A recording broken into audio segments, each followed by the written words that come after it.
everyone, welcome back to Creative It's YouTube channel where we create content around design and architectural entrance exam. I am Surbhi, a senior design faculty at Creative It's, also an NIFT alumni. If you're targeting NID 2026 and you're confused about the paper pattern of the NID DAT paper, then you're at the right place because in this video we're going to talk about everything about the NID DAT paper pattern for the undergraduate level. यानी BDES के लिए हम सारा paper pattern of NID DAT discuss करने वाले हैं.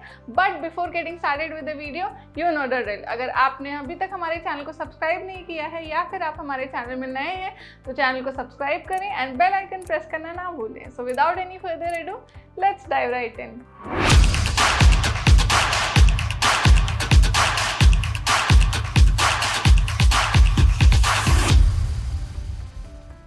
Starting off by understanding the paper pattern of the NID DAT. NID DAT है वो दो parts में divided रहता है. The first part is the prelims, second part is called the mains.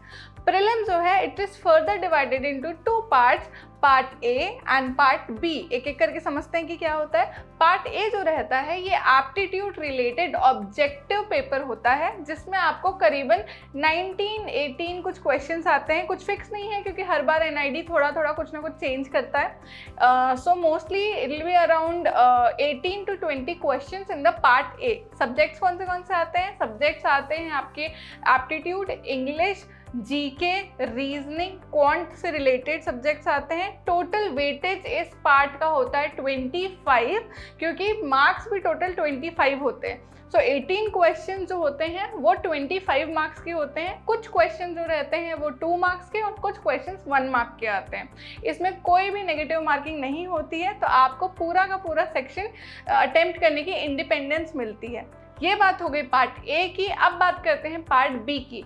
Part B is mostly focused on your drawing ability. आपका drawing कितना अच्छा, ideation कितना अच्छा है, डिजाइनिंग स्किल्स कितनी अच्छी है, इसके ऊपर ये एक सब्जेक्टिव पेपर रहता है जिसमें आपको 4 से 5 क्वेश्चंस रहते हैं और टोटल मार्क्स रहते हैं 75.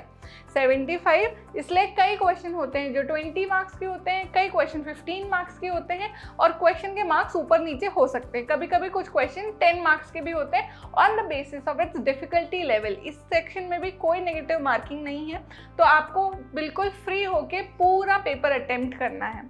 ये बात हो गई प्रीलिम्स की. प्रीलिम्स में टोटल जो है आपका 100 मार्क्स का होता है. 25 for part A and 75 for part B. In total it's equal to 100 marks for prelims. अब बात करते हैं मेंस की. So mains is the second stage of your NID DAT paper. Mains में एलिजिबल होने के लिए आपको क्वालिफाई करना पड़ेगा प्रीलिम्स. एक बार जब आपसे क्वालिफाई हो जाता है प्रीलिम्स तो आप शॉर्टलिस्ट हो जाते हैं फॉर द मेंस. मेंस में मेजरली स्टूडियो टेस्ट होता है. बहुत सारे स्टूडेंट कंफ्यूज रहते हैं कि will there be a portfolio needed in the mains entrance exam for NID. So no, BDES में पोर्टफोलियो नहीं लगता. एक टाइम पहले लगता भी था पर अभी रिसेंटली कोई पोर्टफोलियो की ज़रूरत नहीं है. स्टूडियो टेस्ट में एग्जैक्टली होता क्या है? स्टूडियो टेस्ट में आपको टेस्ट किया जाता है on the basis of your visualisation, observation, listening and hands on model making skills. आप कितने अच्छे से मॉडल बना पाते हैं. आपको मे बी क्वेश्चन दिया जाएगा, क्वेश्चन में कुछ आपको मॉडल से रिलेटेड डिस्क्रिप्शन रहेगा, उसके बेसिस में आपको एक मॉडल बनाना रहता है और साथ में थोड़ा राइटअप लिखना रहता है. इसके अलावा भी बहुत सारे अलग अलग तरह के एक्टिविटीज़ रहते हैं जैसे ब्लाइंड फोल्ड एक्टिविटीज़ जिसमें एक रैंडम बैग में आपको हाथ डाल के फील करना रहता है कि अंदर क्या ऑब्जेक्ट रखा है और फिर उसको स्केच करना रहता है. बहुत ही इंटरेस्टिंग और बहुत फन राउंड होता है. Total weightage of this part is 60 और प्रीलिम्स का होता है 40. तो इट्स 40-60. इससे हमें पता चलता है कि मेंस जो पार्ट है it's very very important for your entrance exam. So that was all about today's video. If you found this video informative, make sure हमारे वीडियो को लाइक करें. कोई भी डाउट हो तो कमेंट करना ना भूलें and I will see you guys in the next video. Until we meet next time, stay creative and keep chasing your dreams. Bye.